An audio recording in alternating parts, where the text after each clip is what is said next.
ఓం నమో వెంకటేశాయ. ఇప్పుడు మనం శ్రీమద్ భగవద్గీత 18వ అధ్యాయం మోక్ష సన్యాస యోగంలో 41వ శ్లోకం నేర్చుకునే ప్రయత్నం చేద్దాం. బ్రాహ్మణ క్షత్రియ విషాం బ్రాహ్మణ క్షత్రియ విషాం బ్రాహ్మణ క్షత్రియ విషాం శూద్రాణాం చ పరంతప శూద్రాణాం చ పరంతప శూద్రాణాం చ పరంతప కర్మాణి ప్రవిభక్తాని కర్మాణి ప్రవిభక్తాని కర్మాణి ప్రవిభక్తాని స్వభావ ప్రభవైర్గుణైః స్వభావ ప్రభవైర్గుణైః స్వభావ ప్రభవైర్గుణైః బ్రాహ్మణ క్షత్రియ విషాం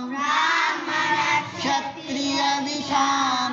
బ్రాహ్మణ క్షత్రియ విషాం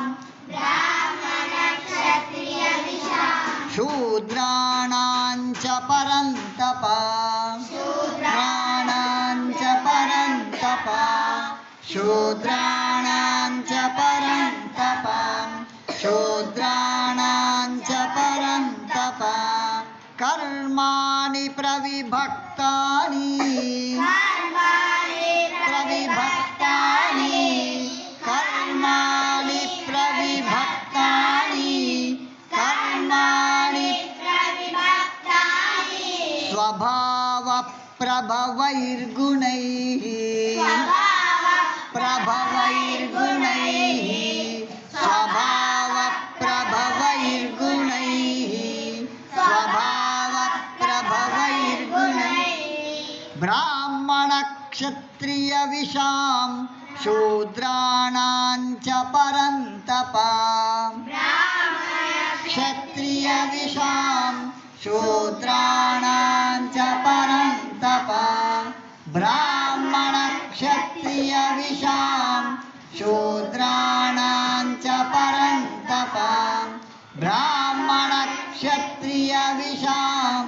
శూద్రాణాం చ పరంతప కర్మాణి ప్రవిభక్తాని స్వభావ ప్రభవైర్గుణైః కాని స్వభావ ప్రభవైర్గుణైః కర్మాణి ప్రవిభక్తాని స్వభావ ప్రభవైర్గుణైః కర్మాణి ప్రవిభక్తాని స్వభావ एक दो ब्राह्मण क्षत्रिय विषां शूद्राणां च परन्तप कर्माणि प्रविभक्तानि स्वभाव प्रभवैर्गुणैः एक दो ब्राह्मण क्षत्रिय विषां शूद्राणां च परन्तप कर्माणि प्रविभक्तानि स्वभाव प्रभवैर्गुणैः एक दो ब्राह्मण क्षत्रिय विषां शूद्राणां च परन्तप कर्माणि प्रविभक्तानि स्वभाव